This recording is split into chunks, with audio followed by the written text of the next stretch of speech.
kenapa tertarik sama Thariqah Karkaria, Bang? Karkaria itu menurut saya ya, thariqahnya benar-benar batin. Maksudnya batinnya itu benar-benar terasa gitu. Coba nih, ini Thariqah Karkaria itu sekali masuk langsung menyaksikan cahaya Allah. Saya tidak mau membandingkan dengan dengan thariqah sebelumnya. Tapi kalau yang Karkaria ini bisa saya ceritakan karena saya lagi ada di channelnya Thariqah Karkaria. Ini yang zahir jadi batin, yang batin jadi zahir. Contoh, cahaya Allah.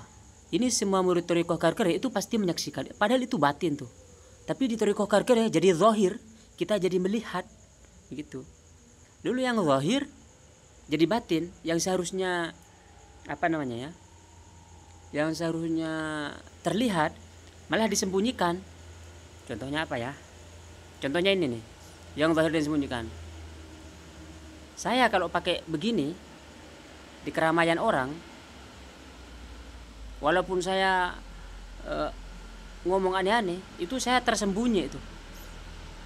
Karena mungkin saya dihina kan, dicaci maki. Tapi ini perasaan saya doang. Maksudnya sifat keakuan saya itu tuh buat dihancurkan gitu.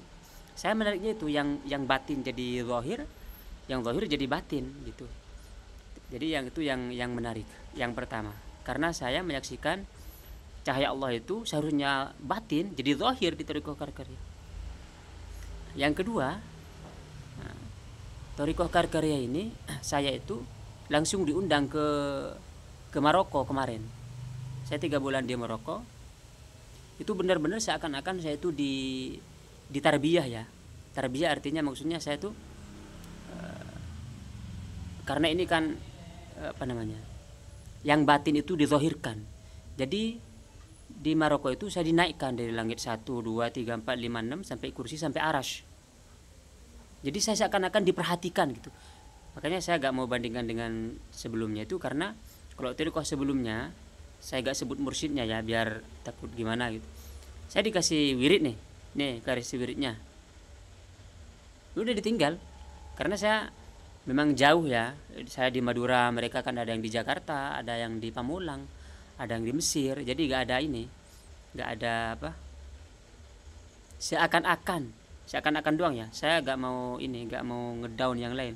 Seakan-akan saya ditinggalkan gitu, seakan-akan penilaian saya. Ini kan nanyanya kenapa tertarik. Nah, saya di Thariqah Karkaria itu memang benar-benar dibina gitu.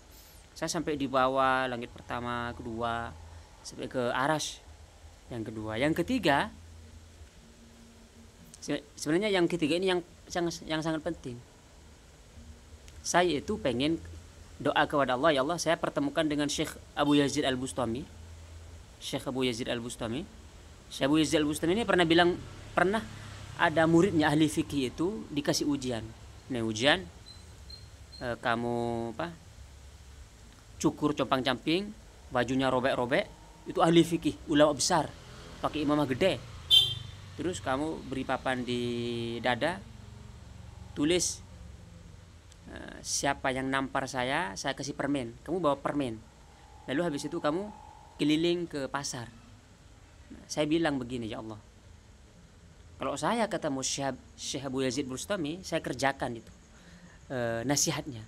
Karena saya tahu saya punya penyakit yang gak bisa disembuhkan kecuali dengan begitu. Saya doa lama, tiba-tiba ini Syekh dari Maroko itu datang ke Indonesia.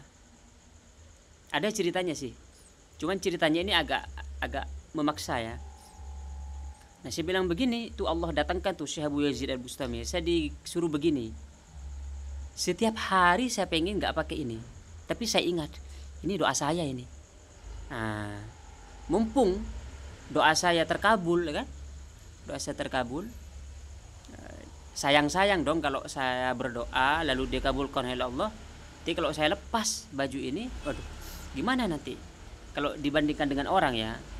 Sebenarnya kan nggak boleh membandingkan Allah dengan orang, nggak. Walillahil matsalul a'la, Allah punya perbandingan yang lebih ini, walillahil matsalul a'la. Tapi ini kalau dibandingkan, ada orang minta ke saya, bang saya minta ini, saya kasih. lalu dia mencampakkan hadiah dari saya yang dia minta, kan saya kecewa. Jadi saya tidak mau mengecewakan doa saya itu.